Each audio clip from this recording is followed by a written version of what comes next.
আপনি বেঁচে থাকতে আপনার স্ত্রী বেপর্দা হয় কেন? আপনি বেঁচে থাকতে আপনার মেয়ে বেপর্দা হয় কেন? আপনি আমার এটা না বুঝলে আরো ভালো আলেম থেকে বুঝে নিন। বেপর্দা নারীর কথা তো আলাদা আছে। আল্লাহ নবী সাল্লাল্লাহু আলাইহি সাল্লাম বলেছে নিসাউন কাসিয়াতুন আরিয়াতুন মাইলাতুন মুমিলাতুন। যে নারী কাপড় পরেও বেপর্দা, যে নারী এমন সাজে সাজে যার দ্বারা সে নিজেও চায় পুরুষ তার প্রতি আকৃষ্ট হোক আর পুরুষও তার প্রতি আকৃষ্ট হচ্ছে, আল্লাহ রাসূল সাল্লাল্লাহু আলাইহি সাল্লাম বলেছে লা ইয়াদখুলনাল জান্নাতা ওয়ালা ইয়াজিদনা রিহাহা। এই নাফরমান বেপর্দা নারী জান্নাতে ঢুকবে না, এমনকি জান্নাতের ঘ্রাণও পাবে না। ওয়া ইন্না রিহাল জান্নাতা লা ইউজাদু মিন মাসিরাতি কাদা ওয়া কাদা। অথচ জান্নাতের ঘ্রাণ 500 বছর দূরত্বে থাকলেও ইমানদারের নাকে জান্নাতের ঘ্রাণ লাগবে। নবীজি সাল্লাল্লাহু আলাইহি সাল্লাম বলছেন। আরেকটি হাদিসে আল্লাহর নবী বলছেন যে নারী বেপর্দা, যে নারী বেহায়া, যে নারী তার চুল খোঁপা খোঁপা উঁচু করে রাখে, যার দ্বারা পর পুরুষের চেহারা আকর্ষণ লাগে, আল্লাহর কসম নবী বলছে, আমার কাছে নির্ভরযোগ্য আরবি কিতাব আছে, আল্লাহর নবী বলছে ওই নারীকে দেখে, এই বেপর্দা নারীকে ইলআনুহুন্না ফা ইন্নাহুন্না মালউনাত, এমন নারীকে তোমরা অভিশাপ দাও, কারণ এই নারী অভিশপ্ত নারী। এই নারী অভিশপ্ত নারী। আমাদের মাদ্রাসাগুলো মহিলাদেরকে মেয়েদেরকে এ কথা বলতে চায়, পর্দার হেফাজত শিখায়, আখলাকের হেফাজত শিখায়। আমরা এটা বলতে চাই, আমরা এটা বুঝাইতে চাই, আমরা আপনাদের কাছে বলতে চাই। এজন্য এই কষ্টের মাদ্রাসা, আপনাদের আয়োজন, আপনাদের যে জিম্মাদারি যে আপনার মেয়েকে পর্দায় রাখা, আপনার স্ত্রীকে পর্দায় রাখা, আপনার বোনকে পর্দায় রাখা, এই দায়িত্বটা আদায় করে দেওয়ার জন্য, সহজ করে দেওয়ার জন্য আমাদের এই মাদ্রাসাগুলো। বলেন আলহামদুলিল্লাহ। অতএব আপনাদের সবার অভিভাবকের কাছে এটা জিম্মাদার। আর ছেলেদের কাছে হলো আমার কথা, এই প্রসঙ্গে শেষ তোমাদের সাথে কথা ভাই, এই পৃথিবীর, এই সমাজের, এই ঘরের, তোমার পাড়ার মহল্লার, তোমার ঘরের ফ্যামিলির কেউ যদি তোমার দিকে নজর না রাখে, মনে রাখো তারপরেও তুমি আল্লাহর হাত থেকে ছুটতে পারবা না। তুমি তোমার এমন সুন্দর জীবন নষ্ট করে দিও না, নিজের আখলাক চরিত্র নষ্ট করে দিও না। মনে করো বাবা খেয়াল করে নাই, মনে করো মা খেয়াল করে নাই, মনে করো গুনাহ করতে করতে করতে করতে এই সমাজের কেউ আর তোমার দিকে ফিরেও তাকায় নাই, কেউ ডাকে নাই, তাই বলে তুমি নষ্ট হয়ে যাবে। একদিন তোমাকে একাই আল্লাহর সামনে পৌঁছতে হবে, আল্লাহর মুখোমুখি হয়ে তোমাকে জবাবদিহি করতে হবে, বান্দা আমার দেওয়া হায়াত, আমার দেওয়া রাত দিন আমার নাফরমানির রাস্তায় কেন ব্যবহার করেছো? আল্লাহ আমাদেরকে বুঝ দান করেন। এবার দ্বিতীয় প্রসঙ্গ, আর অল্প একটু কথা, আমার কথা তাইলেই শেষ হয়ে যাবে। দ্বিতীয় প্রসঙ্গ হলো এখন হজ এবং কোরবানির মৌসুম। এই মুহূর্তে জিলকদ মাসের আজকে 22 তারিখ গেছে, চলতেছে। তাইলে এখন হলো হজ এবং কোরবানির মৌসুম, আর কয়দিন পরেই হজ, কয়দিন পরেই কোরবানি। ইসলামের গুরুত্বপূর্ণ মৌলিক দুইটি বিধান, এই অল্প একটু আর বলতেছি। একটি হলো হজ, একটি হলো কোরবানি। হজ ফরজ ইবাদত, কোরবানি ওয়াজিব ইবাদত। অতএব প্রথম কথা হলো হজ এবং কোরবানি আদায় করার ক্ষেত্রে যেহেতু এটা ফরজ এবং ওয়াজিব, অতএব এখানে আপনার ইচ্ছা এটা যথেষ্ট না, বরং এটা শরীয়তের নির্ধারিত বিধান। নির্দিষ্ট পরিমাণ শরীয়তের সম্পদ থাকার ফলে কোনো ব্যক্তির উপরে হজ ফরজ হয়, কোরবানি ওয়াজিব হয়। এক্ষেত্রে আপনার মন চাইলেও ফরজ, আপনার মন না চাইলেও ফরজ। আপনার প্রস্তুতি থাকলেও আপনার উপরে ফরজ, প্রস্তুতি না থাকলেও আপনার জন্য ফরজ। অতএব হজ একটি ফরজ বিধান। আমাদের সমাজের কোটি কোটি মুসলমান একেবারে ইচ্ছা করে, খামখেয়ালি করে, অসংখ্য মুসলমানের উপরে হজ ফরজ, কিন্তু ইচ্ছা করে না বুঝার ভান করে। বাদুর যেমন দিনের বেলা আলো ফুটলে বাদুর চোখ বন্ধ করে রাখে, আলো সহ্য করে না। উট পাখি ঝড় তুফান দেখলে বালুর মধ্যে মুখ লুকাইয়া রাখে, ইচ্ছা করে সে ঝড় তুফান দেখতে চায় না। আমাদের অসংখ্য মুসলমান বুঝে শুনে, উনি জানে উনি যদি আলেমের কাছে হিসাব চায়, বুঝতে চায়, তাইলেই উনার উপরে হজ ফরজ হবে। এই জন্য উনি মোটেই এটা বুঝতে চায়। উনি জানে কোন আলেমে দ্বীনের কাছে যদি উনার সম্পত্তির হিসাব দেয় তাহলে জাকাত ফরজ হবে, জাকাত হিসাব আসবে। উনি ইচ্ছা করে এজন্য এটা বুঝতে চায়। উনি জানে যে একটি ফ্যামিলির উপার্জনকারী যতজন, ওদের সম্পত্তির হিসাব যদি দেয় কোরবানি ওয়াজিব হবে। উনি এই জন্য মন চাইলে দিছে, ফ্যামিলির মধ্যে একজন ভাল লাগছে দিছে, মনে কইছে দিছে, মন চাইলে হজ করছে, বুড়া হইয়া অসল হইয়া উনি মনে করছে আর 3টা ফুট বিয়া দিছি, মেয়ে বিয়ে দিছি, বিল্ডিং করছি, ছেলেগুলো বিদেশ পাঠাইছি, এ দুনিয়ার সব কাম করিয়া এবার মন চাইলে হজ করে, মন না চাইলে হজ করে না। আহা, এটা তো আপনার আমার মন চাওয়া চাইর বিষয় না, এটা তো ইসলামের একটি ফরজ বিধান। এটা তো খামখেয়ালি না, নফল দান বাবা, নফল দান। এটা হলো আপনার ইচ্ছার উপরে। আমি বলছি এই মাদ্রাসা লক্ষ লক্ষ কোটি কোটি টাকা দরকার, আপনারা দান করেন। কেউ 10 টাকা দিছেন, কেউ 10,000 টাকা দিছেন, কারণ এটা নফল, ঠিক আছে, কোনো অসুবিধা নাই। কেউ 100 টাকা দিছে, কেউ 1 লাখ টাকা দিছে। আমার মাদ্রাসায় আমি 2,67,00,000 টাকার জায়গা কিনছি, আলহামদুলিল্লাহ। আমার এই মাদ্রাসার মধ্যে কেউ একজন ভাই 30 লাখ টাকা দান করছে, একটা ছেলে 15 টাকা দান করছে, 10 টাকার একটা নোট আর 5 টাকার একটা পয়সা। তো 30 লাখ টাকা ওয়ালাটাও আমি মহব্বতের সাথে নিছি, 15 টাকার টাকাটাও আমি মহব্বতের সাথে নিছি, ঠিক আছে এটা। কিন্তু জাকাত তো এমন না, জাকাত তো শরীয়তের ফরজ বিধান, হজ তো শরীয়তের ফরজ বিধান, কুরবানি তো শরীয়তের ওয়াজিব বিধান। আল্লাহ নবী সাল্লাল্লাহু আলাইহি সাল্লাম বলেন, শরীয়ত নির্ধারিত যেভাবে ওইভাবে যখন কারো উপরে হজ ফরজ হয়, কিন্তু সে হজ না করে যদি মৃত্যুবরণ করে, আল্লাহর কসম নবী বলছে ওই লোকটি হয় ফরজ হওয়ার পরেও যে হজ না করে মরলো, হয় ইহুদি হয়ে মরলো, নয় খ্রিস্টান হয়ে মরলো, মুসলমান হয়ে মরলো না। ফালিয়ামুত ইনশা ইয়াহুদিয়ান ওয়া ইনশা নাসরানিয়ান। কি সাংঘাতিক কথা বলে!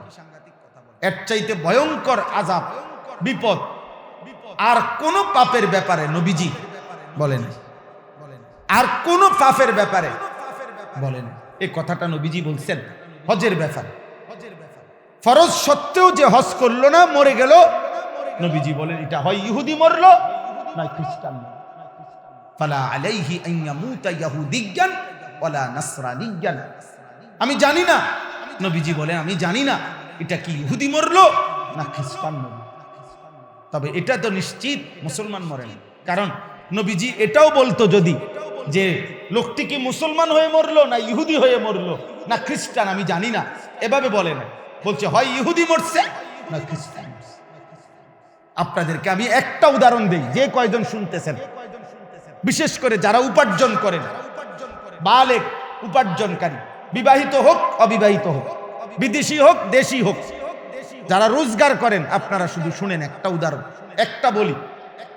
মনে করেন একজন ব্যক্তি, তার কাছে নিজের বসত বাড়ি, যে বাড়িটাতে সে থাকে, এটার অতিরিক্ত কিছু জমি আছে, আলগা ক্ষেত, এতটুকু জমি আছে যে জমির কিছু অংশ যদি সে বিক্রি করে তাইলে হজের টাকা, আর হজে যে কয়দিন থাকবে ওই কয়দিন সংসারের মধ্যম পন্থায় পরিবারের খরচের টাকা হবে। আর বাকি যেটুকু জমি আছে ওইটুকু জমি দিয়া হজের থেকে ফিরে আসলেও তার সংসার চলবে। বুঝলেন না? আপনি আরো বাংলা ভাঙ্গা করি। মনে করেন কোন ব্যক্তির কাছে বসত ছাড়া 10 শতক জমি আছে, 10 শতক ধরে নিলাম, একটা উদাহরণ দিলাম। এখান থেকে বর্তমানে হজ্জের এখানে মধ্যম মানের খরচ 6.5 লাখ টাকা। 6.5 লাখ টাকা হইলে অনায়াসে হজে যাওয়া যায়। 45 দিন আসা যাওয়া সব মিলাইয়া সর্বোচ্চ। তো এই 45 দিন বাবদ 6.5 লাখ টাকা, আর 45 দিনে বউ বাচ্চার সংসারের খরচের জন্য ধরে নেন 1.5 লাখ টাকা। আমি ধরলাম, কত হইল? 6.5 আর 1.5 লাখে কত? 8 লাখ টাকা। এই হলো কত? 8 লক্ষ টাকা। এখন ওই যে 10 শতক জমি, এই জমি থেকে মনে করেন এই লোকটার আছে দুইটা জিনিস, এই বসতটা আছে আর ওইখানে 10 শতক জমি আছে। আলগা ব্যবসাও নাই, দোকানও নাই, চাকরিও নাই, ফুতো বিদেশ নাই, আর কোথাও কোনো কামাই নাই। এই দুইটাই শুধু, বিটাটা আছে আর এই 10 শতক জমি চাষবাস কইরা হে খায়, সংসার চালায়। কথা বুঝছেন? আচ্ছা, এখন যদি 3 শতক জমি বিক্রি করে তো মনে করেন 3 লাখ টাকা করে, 3 3 9 লাখ। 4 শতক জমি যদি বিক্রি করে তাহলে 2 লাখ টাকা করে, ধরেন 4 দুগুণে 8 লাখ। আমি ধরলাম আর কি একটা। তাহলে এই 3 শতক জমি বিক্রি করে যে 9 লাখ টাকা হইল, এই 9 লাখ টাকা দিয়া হজের টাকা 1.5 মাসের সংসারের টাকা হয়নি? কথা বলে না, হয় কি না?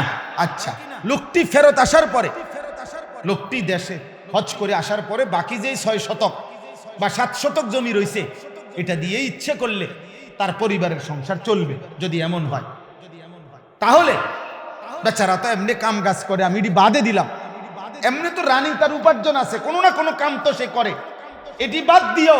শুধু যদি ওই 7 শতক জমি দিয়া আসার পরে তার সংসার চলে, তাহলে নিশ্চিত শরীয়তের মাসআলা হইল, খোদার কসম, এই ব্যক্তির উপরে হজ করা ফরজ, ফরজ, ফরজ। এইটুকু সম্পদ বিক্রি করে যাও। যদি এমন ব্যক্তি হজ না করে মারা যায়, আল্লাহ রসুল বলছে, আমি জানি না এটা হয় ইহুদি মরল না খ্রিস্টান। এখন আপনাদের বলেন, এটা করলে আমাদের সমাজের কি পরিমাণ মুসলমানের উপরে হজ ফরজ? কথা বলে না, বলে বুঝি 10 শতক জমি আর নাই জমি, আর কামাই নাই, সুদ বিদেশ নাই, ব্যাংকে টাকা নাই, সব বাদ দিলাম। তাহলে কি পরিমাণ মুসলমানের উপরে হজ ফরজ? খামখেয়ালি, বললাম না খামখেয়ালি। আও অন্য 2টা মাইয়া বিয়া ধনের বাকি, বাইত কদ্দুর দুয়ার করছি না অন, হ্যাঁ আরো কদ্দুর জমি লো উন্নয়ন দিয়া, 3টা ফুলা বিদেশ পাঠাইছি হবে মাত্র, আরো 2টা ফুট বাকি। এই সমস্ত বাজে কথা, এই কথাগুলোর সাথে হজ্জের কি সম্পর্ক? অপেক্ষায় আছে কিছু বুড়া মানুষ আছে এমন বদনসিব, এই বুড়া বয়সে আইসে এবার বলে, গেলাম হইলে কার না মন না চায়, যাইতাম তো মনে কয় ও আজ এত বছর লাগাইয়া 4টা ফুট বিদেশ পাঠাইছি, তারারও যদি খোদালো আইতো, তারা যদি বিদেশ আমারে হজে ফাটায়, তাহলে গেলাম।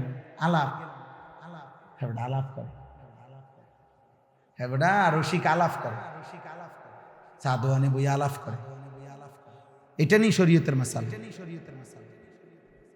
যে হাতে 4 ফুটের 12 লক্ষ টাকা করে 48 লাখ টাকা ব্যবস্থা হলো, যেই হাতে একটা বিল্ডিং হইল, যেই হাতে জমি কিনলেন, যেই হাতে আপনি গত 60 বছরে এত কিছু করলেন, 60 বছরেও আপনি একবার হজ ফরজ। কোন মুসলমানের উপরে সামর্থ্য হলে একবার হয় হজ ফরজ, এরপরে যদি তার কাছে 1000 কোটি টাকাও থাকে আর কোনোদিন হজ ফরজ হবে না, আর লাগবে না, একবারই। বুঝি 60 বছরে মালিকের ঘরে যাওয়ার জন্য একবারও কলিজার মধ্যে ফিকির আসলো না? হায় মুসলমান, আল্লাহর ঘর দেখবার স্বপ্ন জাগলো না? যে নবীর নাম শুনলাম সেই ছোট্টবেলা থেকে, 60 বছরে 40 বছরে বুঝি কোনোদিন সেই মদিনার রসুলের কাছে যাওয়ার হৃদয়ে আকাঙ্ক্ষা জাগলো না? কোরআনুল কারীমের এখানে স্পষ্ট আছে, আল্লাহ তাআলা নিজে বলছেন, লিয়াশহাদু মানাফিআ লাহুম। আল্লাহ বলছে, বন্ধু, পৃথিবীর মানুষ যদি জিজ্ঞেস করে হজে আসবে কেন, আমার কোন বান্দা যদি বলে, আল্লাহ নামাজ তো আমি বাড়িতে থেকে পড়লেই হয়, যাকাত আমি জাগাত থেকে দিলে হয়, রোজা আমি নিজ এলাকায় আদায় করিলেই হয়। আমি তো এগুলো নিজের জায়গা থেকে করিলে হয়। হজ্জের জন্য কেন আপনি আমারে এত দূর থেকে আপনার ঘরে নিয়ে যাবেন কেন? খোদার কসম আল্লাহ বলে লিয়াশহাদু মানাফিআ লাহুম, বন্ধু এই কথাটা আমি মুখে বলবো না, বরং আমার বান্দাকে বলেন আসতে, ও আসলে আমি নিজ চোখে তার কল্যাণ, তার উপকারিতা আমি দেখাবো না। লিয়াশহাদু অর্থ হলো সে যেন দেখে যায়। কাবায় আসলে কেমন হবে আল্লাহ যেন বলে আয়েশা দেখো, আমার ঘরের চারদিকে ঘুরলে কেমন লাগবে আল্লাহ বলেন এসে দেখো। হাজরে আসওয়াদ দেখতে কেমন আয়েশা দেখো, মাকামে ইব্রাহিম দেখতে কেমন আয়েশা দেখো, সাফা মারওয়ায় ঘুরতে কেমন আয়েশা দেখো, মিনা আরাফা মুজদালিফায় কলিজা কেমন হয় আল্লাহ বলেন বান্দা আয়েশা দেখো, আমি আসলেই দেখাবো, মুখে বলবো। লিয়াশহাদু মানাফিআ লাহুম, কল্যাণ যেন সে দেখে যায় আসে। ওই কলিজা কি কলিজা যে কলিজায় মালিকের ঘরের কথা মনে পড়ে না। ওই চোখ, আমি তো সবসময় বলি, প্রত্যেক বছর এটা আমি বলি, যে চোখ কালো গিলাফের ওই কাবার মালিকের ঘর দেখে নাই, যেই চোখ মদিনার রওজার সবুজ গম্বুজ দেখে নাই। আরে বেটা তুমি কিছুই দেখো নাই, তোমার চোখে নাই বেটা, চোখে নাই বেটা।